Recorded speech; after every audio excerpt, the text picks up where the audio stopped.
Don't stress, invest.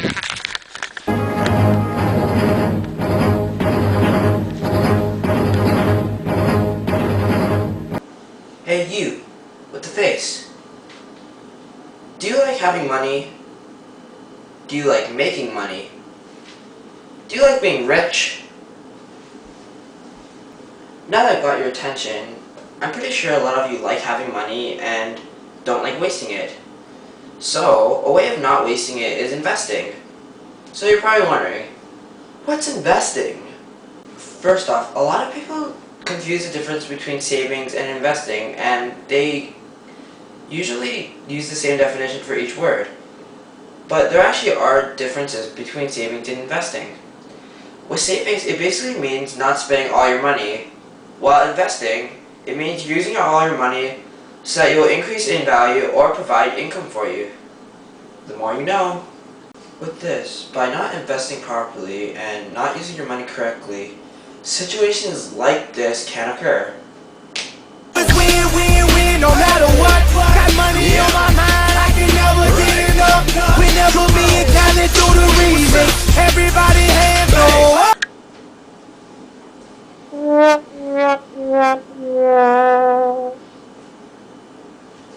Alright, for our first situation, we have Natalie. This is Natalie. Hi, I'm Natalie, and my grandfather just recently passed away, but I've inherited $25,000, and I'm looking for a guaranteed investment to store my money away in that has a low risk rate and a high expectancy return rate. Alright, so to recap Natalie's situation, 1. She wants to invest her money into a guaranteed investment. 2. She wants to have a low risk rate with it. And 3. She wants to have a high expected return. So first off, there's one problem with the situation here. With Natalie, she's expecting a high return, but she has a low risk tolerance. That poses a problem because by having a low risk tolerance, the amount of money returned will only be low or moderately average. And also, according to her personal preferences, she can invest in a Canada Savings Bond, which is a loan to the Government of Canada that you can cash into most banks for their full value, including any interest earned, usually the same day you ask for it. Also, it is very liquefiable, so if Natalie ever wants to withdraw money, she can do so whenever necessary. This assures her that her money won't lose, and it is a low risk rate. But she can't be expecting a high return just because of, as I said, of Natalie's risk tolerance.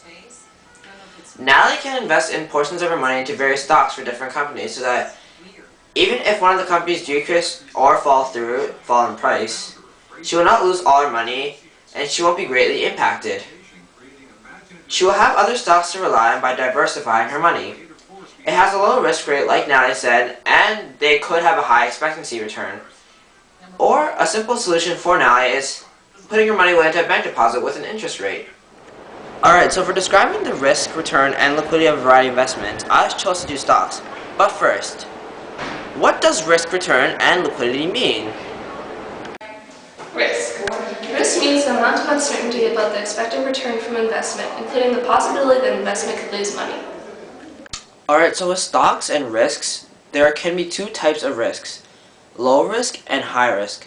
With low risk stocks, things like diversification, which means spreading your money around many different investments in order not to have a huge loss, is a way of a low risk because at the same time you may not have a huge loss, it could result in not having a huge gain either. And with high risk stocks, if you're a person who has a lot of money on hand, and you're very familiar with the good reputation a company has, such as Microsoft or Apple, you can take a high risk with these companies and hope of a high return. Which leads to my next point. Return means the profit you make on an investment through interest, dividends, or increased value of the investment. With low risk stocks, the return you should be expecting is low, obviously, because you're not taking a big enough risk in order to have a high expectancy rate. And by taking a low risk, you're not investing as much money. With high risk stocks, there can be two outcomes.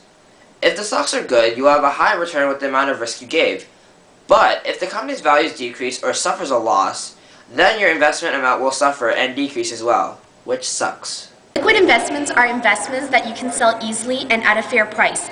Some investments are illiquid, that is, they are hard to sell at an easy and fair price. So with the liquidity of investments, stocks that trade on an exchange like the Toronto Stock Exchange can usually be sold very quickly through an investment dealer. Stock prices can change quickly, though, so you may not be able to get the price you want. Stocks that are not listed on an exchange can be more difficult or even impossible to sell. With financial advisors, remember the investment advisor checklist. Oh! One point is, remember to check the reputation of your advisor first. As I was saying, the advisor has a good reputation is what you should be checking. Do you know the people who you have worked with the advisor? What do they have to say about him or her? Does the advisor offer references from past clients whom you can call to check on? And has the advisor ever been disciplined by a regulator or professional body? The second point is, the advisor has the background and the qualifications to give me advice. Oh yes, of course, I forgot about that. Many financial advisors must be registered with a regulator or professional body. You can check their registration at the website for your provincial or territorial securities administrator. Also, some advisors specialize in certain kinds of clients and may not be familiar with the needs of others. The advisor has discussed my financial needs with me. Yes, advisors may use a form or ask you questions about your needs. If they don't take time to understand your financial circumstances, knowledge, needs, and risk tolerance, they won't be in a position to offer you sound advice.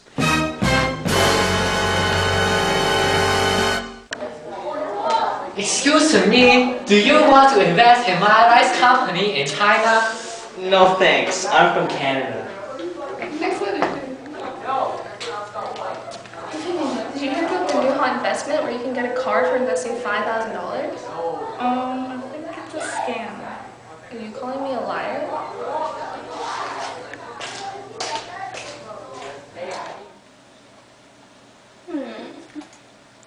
Oh, what's this? This looks like a reputable website. But wait, these websites don't usually offer to sell investments. Oh no!